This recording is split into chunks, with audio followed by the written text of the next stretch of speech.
اگر کہا جائے کہ کنٹروورسی کھڑی ہو گئی اور آپ کنٹروورشل ہو گئے ہیں تو کیا یہ آپ کو لگتا ہے کہ آپ کو شاید سائڈ پر ہو جانا چاہیے جس طرح کا مطالبہ ہے تاکہ جو لوگ مل کے بیٹھے ہوں ان کے درمیان میں بیڈ وہ ٹیسٹ نہیں ہو جب مذاکرات ہوں؟ تو پوری قوم میرے پیچھے کھڑی ہے. کاشف عباسی صاحب آپ یہ اگر ان کو یہی تجربہ کرنا ہے تو یہ کر کے دیکھ لیں. یہ مسئلہ یہ پشاور مردان کے مسئلے سے آپ پاکستان کو فتح کریں گے. اسلام آباد میں جس نے حکومت کرنی ہے اس نے پورے پاکستان کو دیکھنا ہے. صدر نے پورے پاکستان کو دیکھنا ہے.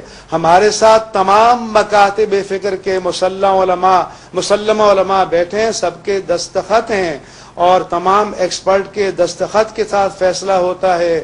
یہ منیب الرحمان کا فیصلہ نہیں, یہ پورے پاکستان کا فیصلہ ہے. اور میں تو منیب الرحمان صاحب کا فیصلہ جانا چاہ رہا ہوں مفتی صاحب. میں تو کہتا ہوں کہ اگر کنٹروورسی کھڑی ہو گئی, تنازع کھڑا ہو گیا, اگر آپ متنازع ہو گئے ہیں تو مفتی صاحب کا اپنا فیصلہ کیا ہونا چاہیے؟ کیا اسلام یا مذہب کی بات کریں, مورالٹی کی بات کریں؟ نہیں, اگر چلیں یہ میرے ساتھ ریفرینڈم کر لیں, اگر صوبہ سرحد کی میجارٹی جو ہے وہی پورے پاکستان کو بھی چھوڑیں ان کی طرف چلی جائے تو پھر میں وڈرا کر لوں گا. ریفرینڈم کریں اور اس عید کو ریفرینڈم بنا لیں. جی میں گزارش کرنا چاہتا ہوں, گزر چکی ہے. میں گزارش کرنا چاہتا ہوں. دیکھیں مفتی صاحب جب یہ اس طرح کی باتیں کرتے ہیں تو پھر تنازع کی طرف چلے جاتے ہیں.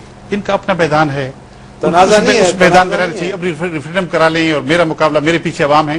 دیکھیں یہ تو عوام کی بات الگ ہے, وہ سیاسی پارٹیاں ہیں, ان کا ایک طریقہ کار ہے.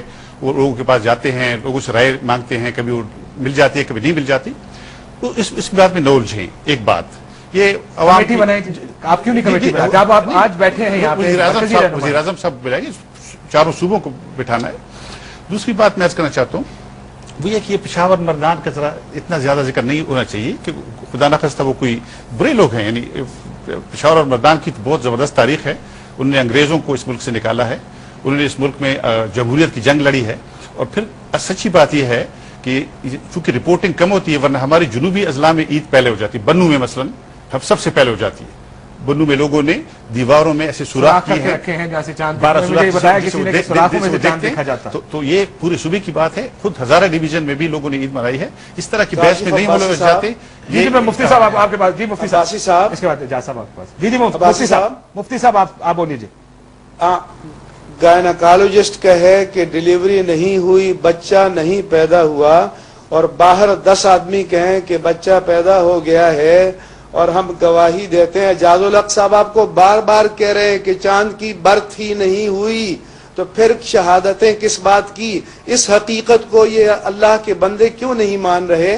مجھے امریکہ سے سرحد کے طلباء ٹیلی فون کرتے ہیں کہ پہلے صرف مولوی صاحبان تھے تو ہم کہتے تھے کہ اگلے زمانے ہیں کہ ہیں یہ لوگ, انہیں کچھ نہ کہو, مگر اب ہمیں شرم آتی ہے کہ یہ ہمارے پڑھے لکھے سیاستدان اس طرح کی باتیں کرنے لگے ہیں. لیکن مفتی صاحب بیٹھے نا میز پر, مسئلہ پھر وہی ہے, میز پر بیٹھے مسئلہ حل کریں. میں یہی تجویز دینا چاہ رہا تھا کہ اس میں میرے خیال میں ایک تو وزارت مذہبی امور, چاروں صوبائی وزراء اور دونوں پارلیمانی کمیٹی جو ہیں, سینٹ کی اور نیشنل اسمبلی کی, ان کو بٹھا کر اور ہر مسلک کے علماء کو بلا کر اور پھر میرے خیال میں اس پارکوں سے اور میٹ والوں سے ایک لیکچر دلوائیں. کم سے کم اتنا جب ہو جائے کہ جی آج چاند کی برتھ ہے, پھر اگر ڈفرنس ہو جائے تو کوئی بات نہیں. عارف صاحب اگر چاند یہ پوچھ لینا ان سے, آپ سے میں کیا یہ کبھی حکومتوں نے آپ سے رابطہ کیا ہے, صوبائی حکومت نے رابطہ کیا آپ سے, ANP کی حکومت نے, کہ چاند کب برتھ ہوگی, یعنی چاند کب نظر آنے کی پوزیشن میں ہوگا؟ کبھی رابطہ ہوا آپ سے ان کا؟ جہاں تک میرے علم میں کبھی اس قسم کا جو ہے مطلب کہ کسی پارٹی نے کبھی ہمیں رابطہ نہیں کیا. ہمارا تو مین رابطہ جو ہے مرکزی رویت ہلال کمیٹی سے ہوتا ہے. دیکھیے آج تک جو ہے میرے علم میں نہیں ہے کہ کسی صوبے کی کسی بھی کوئی پارٹی نے جو ہے وہ ہم سے کوئی رابطہ کیا ہو اور اس قسم کی کوئی انفارمیشن جو ہے وہ اکٹھی کی ہو. لوگوں کو اس بارے میں معلوم ہی نہیں ہے. مطلب اب یہ مجھے بھی نہیں معلوم تھا جب میں وزیر بنا, جب ہم نے جب میٹنگ شروع کی اور اس سارے تمام, اور پہلے ہم نے سب سے میٹ والوں سے ہی کہا تھا کہ ہمیں سمجھائیں اس بات کو سائنٹیفکلی. جب سمجھایا سمجھائیں جا کے پھر یہ تو آپ ان کو ایک کمیٹی بنا کے یہ تنازع ایسے شکل اختیار کر گیا کہ گویا ساری چیزیں مسجد کا. جی مفتی صاحب, ہمارے ایک ایکسپرٹ تو مردان کے ہیں نا, مولانا شبیر احمد کاکا خیل. ہاں کاکا خیل صاحب ہیں, وہ بھی اسی میں جو مردان کے ہیں. دیکھیں وہ چاہے جہاں کی بھی ہو,